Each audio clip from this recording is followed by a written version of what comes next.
What do men want? Anybody can chime in. I'd love to hear from the panel. Yeah. What is it that you think that men want?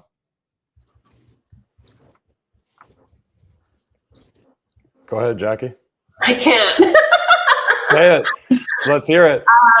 To be honest, my experience is that men want a mommy that they can fuck. However, my perspective is that that's also a majority, but the second most common is that they want somebody who is supportive, who takes away the stress at home from their lives so that they can focus on work and providing and making their dent in the universe, as Rich says.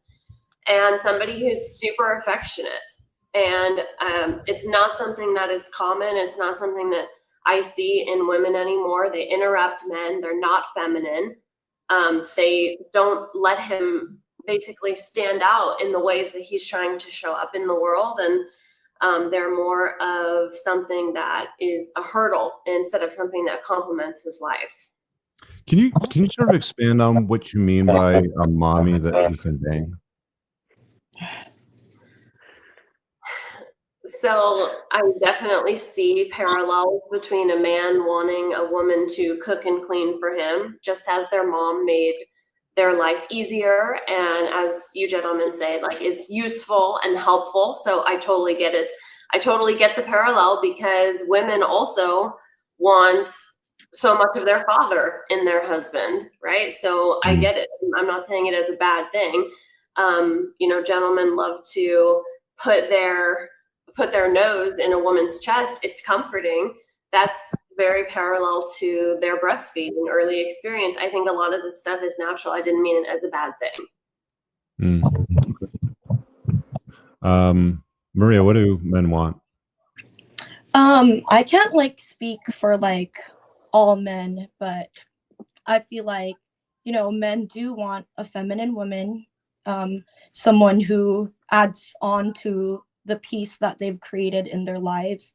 But yeah, I can't, I feel like a lot of men go for looks nowadays. And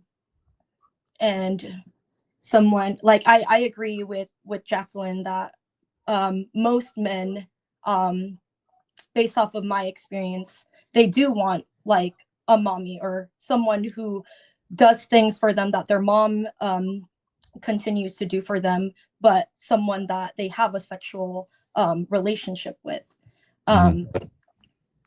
So yeah, I did want to answer that question on how I can differentiate myself, but Sure. things kind of just got heated. No, So we can always come back to that. Please. This kind of just ties in to kind of just my idea on what dating has come to. And I feel like the problems with dating nowadays is that it stems from the dating apps, I feel because the dating apps, you see a whole bunch of these people and you can swipe left or swipe right, and just going based off of that, and it's mostly based off of looks. I feel like that kind of gives an illusion that we have all these options, when in reality that is not true. I feel like no one can ever say that oh, I have all these options, or I'm not worried about this or that, because I know that I know I'm physically attractive enough to pull the guy that I want. But that's not really true. If you're someone of high value, you kind of just lay out everything that you want in a partner, but also make sure that you hold yourself to that same standard. And so, yeah, that's kind of how I differentiate myself. I'm very much set on who I am and my goals, and I want someone ideally who's going to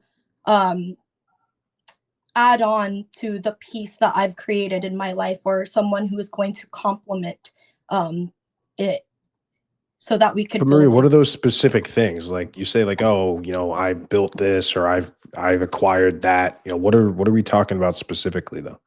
Not just materialistic things. I do want, the number one thing that I do want to work on is generational wealth, because that's something that I never had.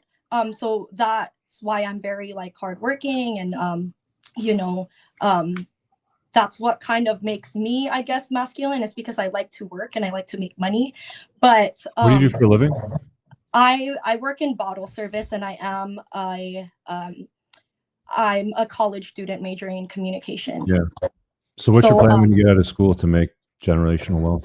So when I get out of school, I do want to work in the public relations industry. And then from there, I could start my own business because I do want to be an entrepreneur. What kind of business do you want to run? So right now, my network is a lot of people who are in the nightlife industry and the restaurant industry. So in the future, I hope to, start my own like restaurant or nightclub. But I also want to create like other businesses, and like the businesses that I want to start are businesses for women, like give resources to women who are in need. Okay, let's come back to that. Muff, we were dealing with the whole what do you bring into the table sort of thing. Right. I feel like yeah. Go ahead. Oh. Okay. No, please. No, we'll come back to that in a minute. Okay, Maria. yeah. Who else did you want to hear from, Muff? I don't know if everybody went or not. I mean, I think Catherine, I don't know, she went on mute and off camera, so I pulled her. All right, guys, I really hope that you enjoyed that clip. If you want to check out the full-length podcast episode, you can find that right over here. Also, make sure you visit my website over here where you'll find my supplements, the opportunity to book me privately one-on-one for coaching, and most importantly, my new School of Unplugging, which you'll find on the courses tab. Newer to the channel, hit subscribe.